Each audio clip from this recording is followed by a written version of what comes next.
Hi, and thanks so much for joining me for this Get Ready With Me featuring my January favorites. If you'd like to see that, please keep watching.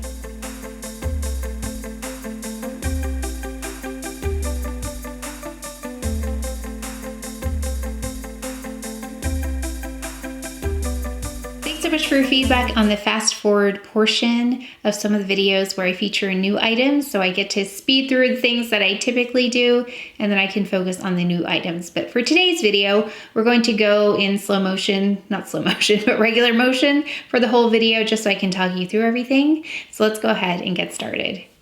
Okay, I've already put on my concealers because I do this every time. You know what I wanted to try? I wanted to try using this. This is not a favorite, but I just want to try because I got some suggestions to use this highlighter by Western Atelier under foundation, but I think I'm just going to put it on the high points of my cheek and see. It feels so dewy though, so I don't know how it's gonna perform. We'll just start here and see if it makes a difference. Okay, I'm going to use this though. This is a favorite because I love it with the foundation. It's Anti-Pollution Mattifying Cream by Chantecaille.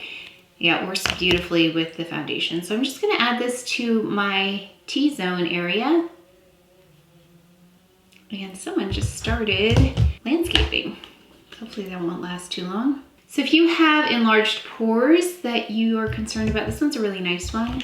And I do get sometimes oily right in here, so that's why I like to just place it in that area. Now we're going to go in with the foundation. It's the Chantecaille, the new cushion foundation, and I have the shade Nude. What's interesting about this is I don't know if it's my lighting that picks up something lighter in here, but it is appearing lighter on camera than it does in real life. In real life, it meshes beautifully, but I do notice on playback, I don't know, I'm gonna have to investigate a little bit more and see. So I'm going to take my Shiseido brush. I've been experimenting with different ways to apply this. So taking a bit of, and this is I believe from Angela Rogers, her tip, to just dampen the brush a little bit with this. And I do have some of the, just a little bit of the Radiance Elixir in here for the unicorn water.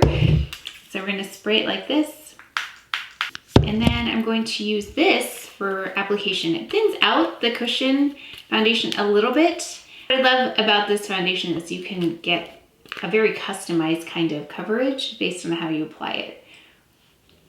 So I find I get more coverage with the sponge, and then of course if you apply directly with your fingers, that is the most coverage I get. I'm just stippling it first here and then I'm going to swipe it out. Now it is a little bit light for my forehead. I am planning on getting wheat at some point just for my forehead. But you can see it's nice and sheer with this.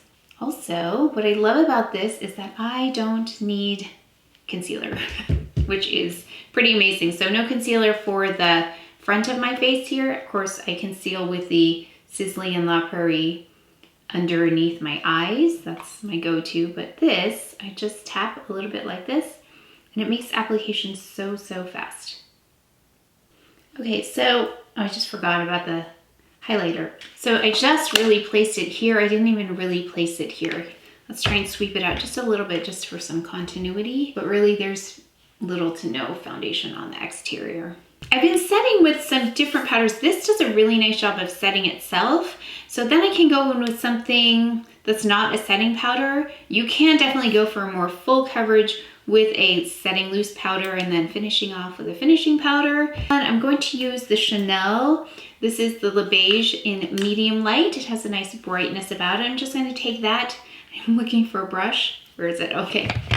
I'm just going to take my Chantecaille buffing brush and use that to set. So there's a bit of radiance to this powder, which I like. And I do like to powder. I have more combo skin, oilier on the inside of my face, T-zone area. I know some people with drier skin are not setting this with powder, which makes sense. I can see that this would set really nicely, especially if you have dry skin. So you can see why I like this. It's such a quick application. It's flawless, it's seamless. Yeah, it's just a really beautiful foundation. I do have a little, I don't usually get breakouts, so this right here is kind of interesting. So we'll just cover that up. I'll powder that in a moment. But while we're letting that set, we're going to go in with this Chanel Le Beige. I've been pulling for this because I've been using some other cream products, and then I was reminded I have this. So I like this but this just gives a really subtle bronzing effect, and I think goes really nicely with this. Yeah, it just warms things up on the exterior of my face. And I'm looking to see it's not really breaking up this foundation, so that's good. Yeah, I am interested in truffle in the Westman Atelier now that they have a bit of a deeper shade. I think biscuit really didn't work for me. That's one of those things that when there's a sale, I'll pick it up. We're gonna go in with brows. I'm gonna skip the Wonder Brow because I really liked the natural effect that this had when I just went in with this Dior pencil and then the Suq clear brow gel. I feel like I've used that Wonder Brow for so long because my brows needed some filling in, and I've been using that Grand Brow product, and I think I was just doing my brows like as if I had less brows, not realizing that I think my brows have actually filled in. So this doesn't look as strange as it used to when I would just use a pencil because there were some sparse areas. And now I can really see that the hair is growing right here too, which I haven't seen in a long time. So for me, I'm seeing results from that Grand Brow product. But now I don't have as many sparse areas. So I'm going downwards with this Suq eyebrow gel and then across. So I'm going up here, that's what my brows want to do, and then I'm going down, and then I'm running it across the bottom like this, and then just refining that end there. So I feel like that looks more natural. Let me know what brow products like pencils that you like. It's got to be a cool shade like this, so this is why I like this one so much. Yeah, I don't know if I noticed much of a difference here. Do we see a difference having that highlighter under there? I guess I'm noticing a slight glow with that highlighter under there, especially because I didn't really cover that too much with foundation. I do have a few really beautiful palettes this month, but this is the one I think I've used the most out of all of my favorite palettes. I think this is the one I've used the most. The Hollywood Flawless Filter in Star Aura. Usually I'll just use these two and then a little bit of this. So let's go in with this one first. So I skipped that first one because it's got a lot of individual shimmer in there, which isn't my favorite thing. So just run this on the eyes. This is a really simple look as well, so I like that. And you know, some people chimed in and said that this doesn't emphasize any texture on their eyes. It's a really pretty wash of color here. Very easy to use palette. Okay, next we're going to take this shade right here and just go in the crease.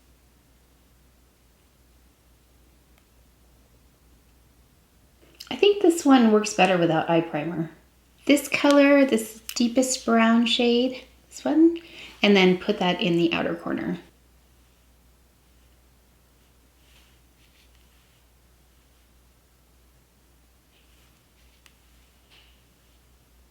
Yeah, I really like this because it doesn't pack on a lot of color. Sweep that over. This is a 6.5. I still get asked about this one quite a bit, but it really just smooths everything over really nicely. Now, I'm just gonna take a little bit more of that pinky color, the first one I used right here, and just press that onto my lids. Just to intensify. And we'll just take that into the inner corner as well. We're gonna take this number 12. It's the new kohl I have, which is a taupe eyeliner.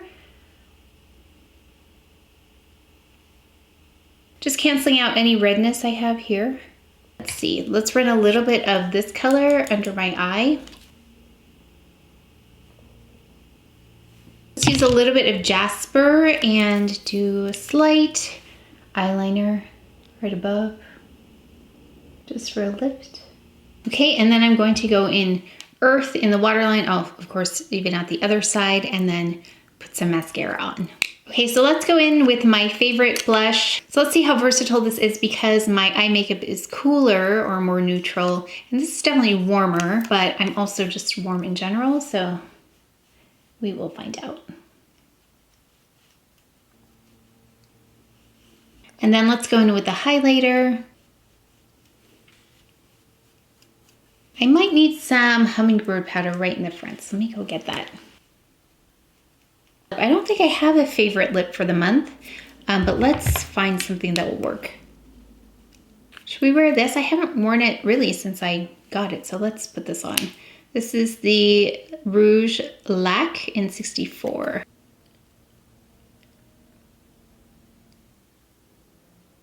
And that's it for my full face of January favorites. Let me know if you have any questions. I'll be happy to try to answer them for you. But that is it for today's video, so please take care of each other, stay well. If you enjoyed this video, if you learned something, please give it a thumbs up, subscribe, and I will see you next time.